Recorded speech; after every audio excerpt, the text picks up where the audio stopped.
आज का मेरा टॉपिक है ह्यूमन एंडोक्राइन सिस्टम। तो सबसे पहले हम लोग ह्यूमन एंडोक्राइन सिस्टम को डिफ़ाइन कर लेते हैं कि है क्या। ये ग्रुप ऑफ डक्टलेस ग्लैंड है, ऐसे ग्लैंड्स हैं जिनके अंदर डक्ट्स नहीं होती। यहाँ पे ये चीज़ डिफ्रेंशिएट करना ज़रूरी है कि हमारे पास एंडोक्राइन ग्लैंड्स हैं और एक्सोक्राइन ग्लैंड्स होते हैं। अब जो एक्सोक्राइन ग्लैंड्स हैं वो डक्ट वाले ग्लैंड हैं, डक्ट होती है उनके अंदर, और डक्ट के ज़रिए वो अपनी जो सिक्रीशन होती है वो पोर करते हैं, डायरेक्टली सरफेस पे भेज देते हैं। जैसे कि हमारे स्लाइवा ग्लैंड्स हैं या हमारे स्वेट ग्लैंड्स हैं। अब स्वेट जब प्रोड्यूस होता है तो ग्लैंड्स के अंदर, उसके बाद उसके साथ डक्ट अटैच होती है, डक्ट के ज़रिए डायरेक्टली वो हमारी स्किन पे आ जाता है सिक्रीशन। लेकिन एंडोक्राइन ग्लैंड्स के अंदर डक्ट नहीं होती, तो इसके अंदर ग्रुप ऑफ ग्लैंड्स आएंगे जो कि डक्टलेस होंगे, जो कि बॉडी के प्रोसेस को रेगुलेट कर रहे होंगे बाय प्रोड्यूसिंग हार्मोन्स, या जिनका दूसरा नाम है केमिकल मैसेंजर्स या केमिकल सब्सटेंसेस। हार्मोन्स क्या करते हैं कि हार्मोन्स जो टिश्यूज़ के पास पड़ा हुआ होगा, हो सकता है उस पर एक्ट करना हो।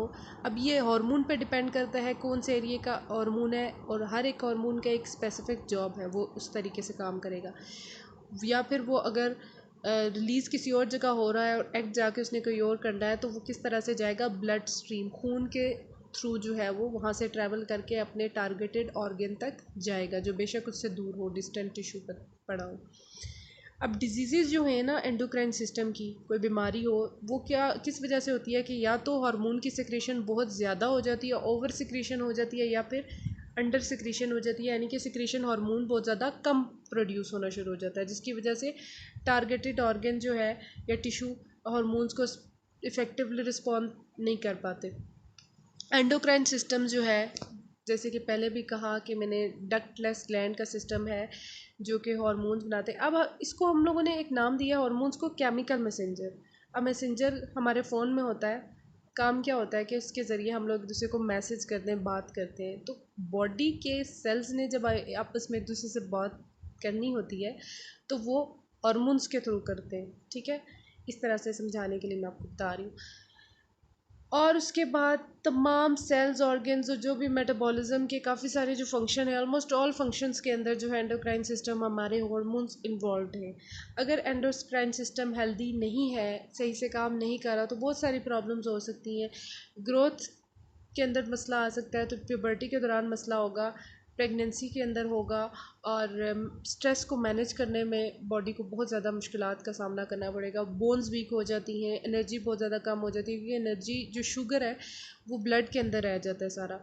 शुगर का लेवल ब्लड के अंदर हाई हो जाता है और वो जो है वो सेल्स तक नहीं पहुंच पाता। सेल्स को शुगर चाहिए ना, सोर्स ऑफ एनर्जी, तो इस वजह से डिस्टर्बेंस हो जाती है। अब हम लोग क्या करते हैं कि एंडोक्राइन सिस्टम के जो पार्ट्स हैं वन बाय वन बॉडी में, उनको देख लेते हैं एक नज़र। डायग्राम से अच्छे से समझ आ जाएगी आपको।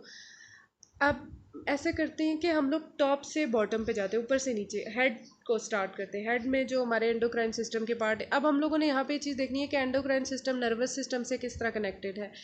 हेड के अंदर आपका ब्रेन है, ठीक है। ब्रेन का जो पार्ट है, मेन पार्ट अगर हम बात करें कि नर्वस सिस्टम क्या है, लेकिन ब्रेन के कुछ पार्ट ऐसे हैं जो कि एंडोक्राइन सिस्टम के भी पार्ट्स हैं, यानी कि डबल काम कर रहे हैं, डुअल फंक्शन है।